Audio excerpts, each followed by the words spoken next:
Nessa parte 3 nós vamos falar sobre o filme que modificou tudo. O filme que é considerado o maior filme de super-herói de todos os tempos. Eu acho que a bilheteria prova isso, sabe, Júlio? Prova isso, porque foi o filme que chegou no topo dos maiores clássicos do cinema de super-herói. Vamos falar sobre Os Vingadores. Sobe a musiquinha.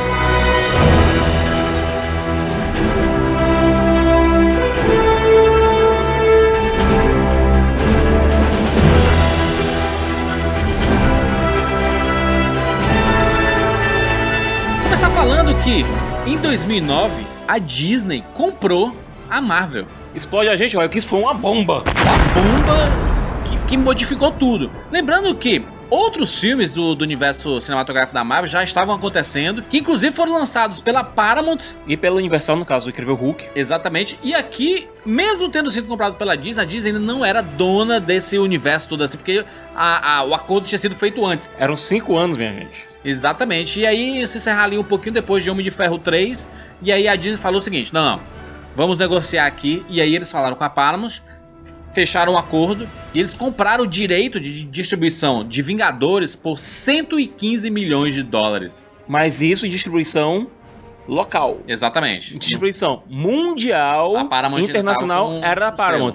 Tanto é que quando a gente foi assistir Vingadores na nossa sessão, apareceu lá a estrelinha da Paramount fazendo Exatamente. lá. Mas esse contrato já acabou e tudo mais. E aí meio que colocou assim, a Disney realmente dona da Marvel. E foi a partir de Vingadores, né? Esse filme que é modificador, porque ele reúne, depois da Marvel trabalhar tanto nos seus filmes solos lá, no primeiro Homem de Ferro, no Incrível Hulk, Homem de Ferro 2, no Thor, depois no Capitão América, era a reunião esperada desses personagens em Os Vingadores, que é o encontro que tava todo mundo esperando, né? Exatamente. E é aquela coisa, o Kevin Feige tava preparando isso há anos. Foi muito sangue, suor e lágrimas. Inicialmente, o roteiro ia ser do Zack Penn, Isso. que hoje em dia roteirizou, inclusive, o jogador número 1. Só que, quando o Joss Whedon foi chamado para dirigir o filme, ele olhou pro roteiro assim e disse: gostei não. E jogou o roteiro do Zack Penn fora. E começou o roteiro dele do zero. Só que, por conta das regras do sindicato de Hollywood, o Zack Penn ainda é acreditado como roteirista. Sim. Apesar de não ter escrito uma linha pro filme. E no caso desse universo cinematográfico da Marvel aí, foi muito difícil pro Kevin Feige fazer tudo isso. Foi. Né? É porque ele precisava de grana. E aí o que aconteceu? Ele pediu um empréstimo no banco de investimentos, a Merrill Lynch, de 525 milhões lá em 2005. Antes do universo cinematográfico acontecer. Ele queria assim, não, eu quero fazer a fase 1, que tá na minha cabeça aqui, pra culminar nos Vingadores. E aí ele falou assim, olha, tá certo, a gente vai emprestar esses 525 milhões, esse dinheiro vai ter que voltar. E aí eles perguntaram, mas qual a garantia que você dá? Não, a gente dá os direitos dos personagens, do Capitão América, do Pantera Negra, Homem-Formiga e tudo mais, Doutor Estranho. Vários personagens iriam pro banco se esse dinheiro não retornasse, né? Mano, se isso tivesse dado errado. Foi a carta final, assim, cara, é a nossa aposta nesse universo, é desse jeito aqui. Eles já apostaram tudo. Foi mais Poker. ou menos o que o George Lucas fez a partir do episódio 5 de Sim, Star Wars. sim. Que ele teve que pegar dinheiro emprestado pra financiar os filmes, teve que ir É. em banco, por isso que ele deixou de dirigir. Sim. E aqui a gente tem Joss Whedon, como tu falou. Cara, do cenário nerd muito conhecido, né? E é uma coisa que todo mundo esquece, ele era script doctor. É aquele cara que você dá um roteiro pra ele, ele Isso. dá uma ajeitada ali, dá uma remexida ali. Ele já tinha trabalhado mais ou menos com o Kevin Feige lá no primeiro X-Men. Isso. Algumas linhas do roteiro que ele tinha escrito pro primeiro X-Men sobreviveram ao corte final, estavam lá ainda na mão do Bryan Singer. Então eles tiveram meio que um contatozinho lá. É. Só que aquela coisa, o Joss Whedon era um tapa, né? Sim. Então chamá-lo pra direção, especialmente depois que viram que ele sabia dirigir um blockbuster, quando ele dirigiu Serenity, Sim. deu uma certa confiança pro público nerd, deu um capital. E no caso desse filme, a gente tava querendo ver esses personagens em tela juntos, né? Porque depois de tantos filmes, cara, é agora. Agora é a hora da gente entender, inclusive, sobre a SHIELD, né? Porque a gente viu a SHIELD em si, né? Com o Nick Fury, com O a Maria prólogo Hill do e tudo filme mais. é só SHIELD. Exatamente. Não tem um Vingador sequer fora o Gavião Arqueiro, que naquele momento era a gente da SHIELD. Exato. E mais, né? A gente viu que o Loki, que tinha aparecido em Thor, ele seria o grande vilão desse filme, né? Só que ele estaria trabalhando pra alguém, algo que foi deixado claro desde o primeiro frame do filme. Exatamente. Que ele era pau-mandado de alguém que era mandante desse outro cara, né? Aham. E esse cara era o Thanos, né? Desde lá Vingadores 2012, que o Thanos já está nesse universo aí, mandando em tudo, né? O arco do Thanos está sendo montado desde ali. Mas esse filme aqui, a gente tem uns encontros, né? Primeiro que o encontro maravilhoso entre Capitão América e Homem de Ferro é aquele encontro assim, né? Ó, almofadinha, né? Arrumadinho e tudo mais, e o Playboy. Mr. né? Stark, Captain. E o embate entre Thor e Homem de Ferro, e aí o Capitão América chegando pra resolver a situação, sabe? Turista. Demais, cara, demais. É que ele vê apanha pra caramba o Homem de Ferro, né? Porque afinal o Thor, né? A tua mãe sabe que tu usas as cortinas dela. Ele dá uma zoada no jeito que o Thor fala. O Joss Whedon meio que encaixou muito bem com a voz do Downey Jr. e a voz do Tony Stark. Você via que o diálogo fluía muito bem. E o Joss Whedon, ele conhece muito bem esses personagens. O Whedon, ele foi bastante inteligente quando ele pegou o Coulson, que era um personagem que estava atravessando todos os filmes. Tava ligando tudo, né? E meio que transformou ele no espectador. Num avatar do espectador. Sim. Primeiro colocando o Coulson pra ter aquela adoração pelo Capitão América. Ele é muito fã, né, cara? Quando ele encontra assim, ele pega as figurinhas dele e tudo. Tipo, dá pra ser autógrafo. Você não vai fazer nada, sabe? Eu tenho muito orgulho dela, são quase novinhas, sabe? Você vê que o Coulson é meio agente ali. Sim. E quando você tem a perda do Coulson daquele modo, e o Coulson dizendo que eles precisavam de alguma coisa pra vingar, você nota que... Porra, você tem a conexão emocional ali. Foi uma jogada do Nick Fury, né, na verdade. Usar a morte do Coulson pra reunir esse time que tava todo desgraçado, né? Todo mundo brigando, principalmente por causa... Ninguém se aguentava ali. Principalmente por causa da influência do cetro do Loki, né? Que eles causava discórdia, mas aquilo só ampliava alguma coisa que já tava lá dentro. Exatamente. No caso a dinâmica do time era desconjuntada. Não, esse filme a gente vê Mark Ruffalo entrando no lugar do Edward Norton, inclusive, né? teve um anúncio na Comic Con. Sim. Quando o Downey Jr. disse... Esse é o Hulk e eu aprovo isso. Exato. Ele teve que ter o aval pra entrar. E o Mark Ruffalo foi meio que trazido pra esse universo pelo Downey Jr. Esse painel foi inacreditável. Parecia roll call, sabe? Que era todo mundo junto, mano. Era a reunião de todo mundo, sabe? Foi inacreditável aquilo ali. A Viúva Negra, no meio da Batalha de Nova York, que é o grande clímax do filme, sim. O Homem de Ferro tem sua armadura, o Capitão América tem suas habilidades, seu escudo, o Gavião Arqueiro tem suas flechas especiais, mesmo assim é meio ridículo, sim. O Thor é o Thor, o Hulk é o Hulk, e ela tá com 2 pistolinhas. E ela é porradeira. Ela é porradeira. Tiveram que dar um jeito pra que a personagem ganhasse a importância que ela tem nos quadrinhos. Exatamente. Até porque a única aparição que ela tinha tido tinha sido no Homem de Ferro 2 e só mesmo não deu pra mostrar quem era ela. Não, e esse ataque em Nova York, ele é conhecido no universo Marvel como sendo o 11 de setembro do MCU, né? Assim, é o mais lembrado, é o mais comentado de tudo. Foi o que modificou a parte de segurança do universo Marvel. O Tratado de Sokovia foi uma evolução do que aconteceu ali em Nova York, né? Daquela invasão, aquela destruição toda. Inclusive sobre os heróis serem responsabilizados por tudo aquilo que estava acontecendo. Muita coisa que a gente viu no MCU a partir daqui pra frente, nasceu ali. Esses atores que caíram também nesses personagens, sabe? E eles funcionam tão bem em tela, sabe? A dinâmica entre eles, a reunião. Aí que tá, Juras. Sabe? Você precisava de um diretor que soubesse lidar com equipe. Você tinha aqui atores que eram alpha dogs, sim, certo? Eram protagonistas dos seus próprios filmes.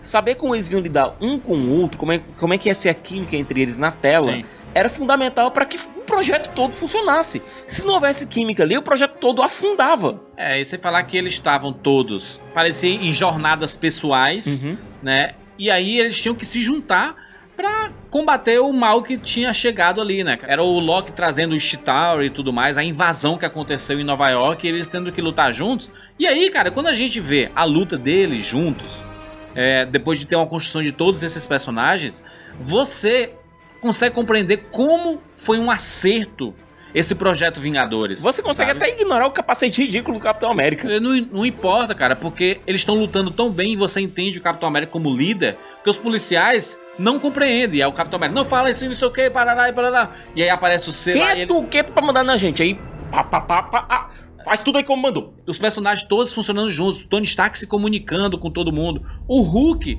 mostrando que o Bruce Banner... Então tem até uma brincadeirinha no começo que o Tony Stark fica assim... dando um choquinho nele pra ver se ele vira o Hulk, né? E depois ele vira, se descontrola e tudo mais. Mas aqui ele tava buscando esse controle, sabe? E aí ele tem aquela cena maravilhosa em que ele chega na motoquinha, né? Depois de tudo que aconteceu, daquela luta lá. E uma referência Tentando sobreviver. incrível a Alien com a participação do Harry Dean Stanton. Sim. Are you an alien? Não, ele chega. Não, ele chega lá na motoquinha dele e fala assim: é bom você virar um. Né? Esse monstro aí. Seria uma boa hora pra você ficar nervoso. Esse é o meu segredo, capitão. Esse é o meu segredo, capitão. Tô sempre com raiva. A cena é maravilhosa, uma das melhores cenas do E você vê universo desde o super-herói. começo que o Whedon tinha um plano pro Hulk e pra Viúva Negra. A primeira cena deles dois, você vê que o Whedon tinha algumas ideias ali. Primeiro porque ele coloca o Gavião Arqueiro como sendo dominado pelo Loki, e aí tem um embate do Gavião Arqueiro e Viúva Negra, né? Que são os dois sem poderes ali, E né? é engraçado que o Jeremy Renner ele ficou muito tempo chateado. Tanto é que o segundo filme foi basicamente dele, mas a gente vai falar disso depois. Que ele passou 90% do filme interpretando não o personagem que ele foi contratado pra interpretar, mas Sim. uma versão zumbi dele, quase. É. Mas ele dá seu showzinho também. Ele dá seu seu show. Não, quando ele Momento diz, Legolas entra na lá. fila, rapaz. Momento Legolas dele lá, e atirando ele e olha pro outro lado, e nem um Ronaldinho Gaúcho jogando bola, sabe? Ele faz um negócio inacreditável. Nunca essa comparação foi feita antes. E o Loki, que é o mestre da lábia, da malaca, ele quer driblar a Viúva Negra. E a Viúva Negra vem e dribla o Loki, né? Com toda a situação e tudo. Esse é um filme que tem set pieces maravilhosas. Todo mundo no filme teve esse momento contra o Loki. Teve. Todo mundo. É. Certo? E a do Hulk, então? A do Hulk Antológica. Solta aí, Jorge. Solta aí. Eu sou um deus, criatura ridícula! E não serei parado por um...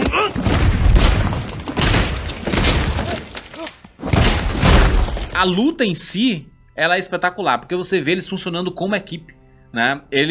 O Tony Stark vindo, eu tô traindo, aí vem um aqui. Olha, o Capitão América, ele ficou exausto, ele tava exausto, a Viúva Negra tava exausta, tava todo ferido. Tem umas coisinhas no roteiro que eu acho bacana. Quando o Capitão América é chamado pelo Nick Fury, ele tá lá batendo lá um saco de pancada, né? Fazendo seu treinamento, né? Aí o Capitão América diz, olha, quando eu fui dormir, a gente tava em guerra, quando eu acordei, me disseram que a gente tinha ganho. E lá no final do filme, você vê o Tony Stark, depois que ele foi deixar o míssil lá em cima e tal, ele desaba, eles estavam em guerra, ele desmaia, e quando ele acorda, o que é que aconteceu, Capitão América? Nós ganhamos. Nós ganhamos, é muito legal. Tem uns lances de roteiro que são muito bem pensado, é bem pensado isso, é pra dar os ganchos pra esses personagens, porque a gente vê a construção desses Exatamente, eles personagens, né? têm que começar a se conectar de algum modo pra, no futuro, se houver uma guerra civil, ninguém sabe, né? Tem algum motivo. E aqui a gente tem talvez a maior cena do universo de super-heróis, ou uma das, que é quando a gente vê esse time todo junto, completo. Primeiro a gente viu antes, eles lutando, cada um no seu momento, né? Meio que um plano sequencial, eles lutando, e a câmera vai para outro lado, e batendo e tudo mais. E depois a gente vê todos juntos, em uma câmera 360, que é empolgante, com a música empolgante. Joss Whedon soube construir um filme para marcar gerações. Daqui a alguns anos a gente vai tá lembrando desse momento do primeiro Vingadores. Ele percebeu que a equipe precisava de um tema. Literalmente precisava de uma trilha marcante. Sim. Certo? E quando você escuta só... Alan Silvestre, né, cara? Você já pensa logo nos Vingadores. Alan Silvestre conseguiu criar... Alan Silvestre que é o criador do tema do De Volta para o Futuro. Apenas, né? E aí cria esse tema maravilhoso do Vingadores que arrepia... Só em tocar em trailer, a gente tocou no Guerra Infinita, a gente tava... Ai, meu Deus, que absurdo. Só precisa de 3 notas. Você tem aquilo ali, o diretor de fotografia é o mesmo de Desejo de Reparação, que fez aquela cena maravilhosa em Dunkirk. Sim. Você vê que o cara sabe trabalhar. Ele sabe. Agora foi diferente porque, enquanto a maioria dos filmes da Marvel você vê em wide, esse aqui tá com uma tela um pouco maior. Sim. Tanto é que você coloca ele no Blu-ray, enche tudo. Você vê a justificativa do Joss Whedon. É por conta do Hulk. A movimentação dele é muito diferente dos outros. E foi muito bom ver um Hulk interagindo com alguém. Não, sabe? e quebrando tudo. Smash. Sabe? Hulk. Smash. E aí ele sai quebrando tudo. Quebrando os prédios, tudo mais. Essa destruição desenfreada que a gente... Parece aquele jogo que tinha pro PS2, lembra? É, verdade. Essa parada dos heróis parecerem não se preocupar com a cidade, porque eles estavam quebrando tudo.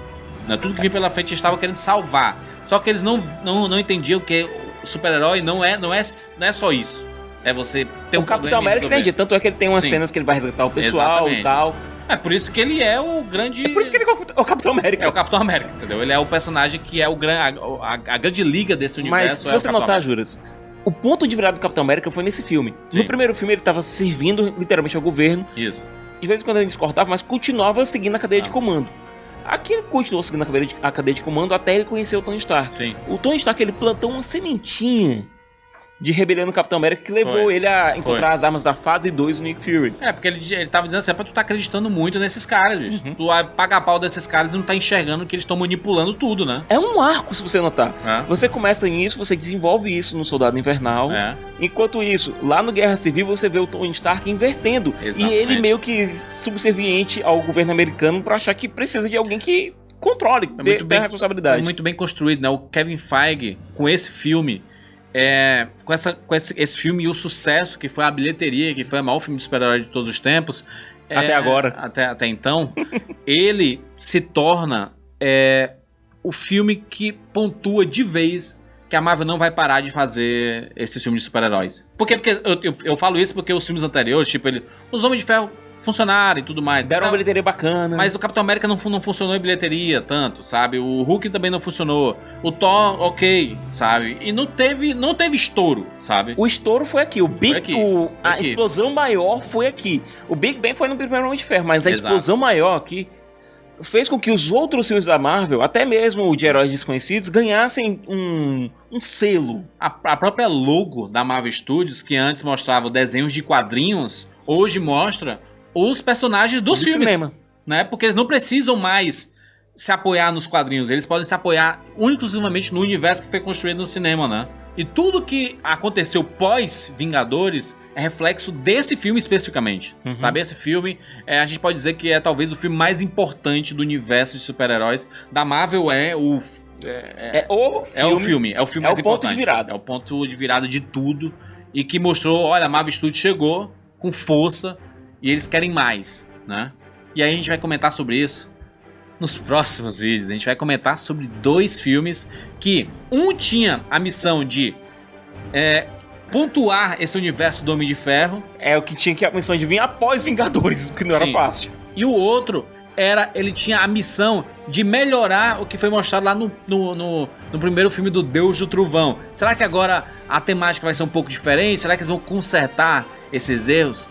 No próximo vídeo a gente vai falar sobre Homem de Ferro 3 e Thor, o Mundo Sombrio. Se você quiser saber mais sobre o universo da Marvel Studios e quiser acompanhar essa série com os próximos lançamentos, se inscreve no nosso canal aqui e ativa o sininho para você ser notificado. E se gostou desse vídeo, joga o like! Porque o like aí ajuda o nosso canal a crescer e você tá demonstrando pro YouTube que você gosta muito do nosso canal e aí ajuda pra caramba o nosso trabalho.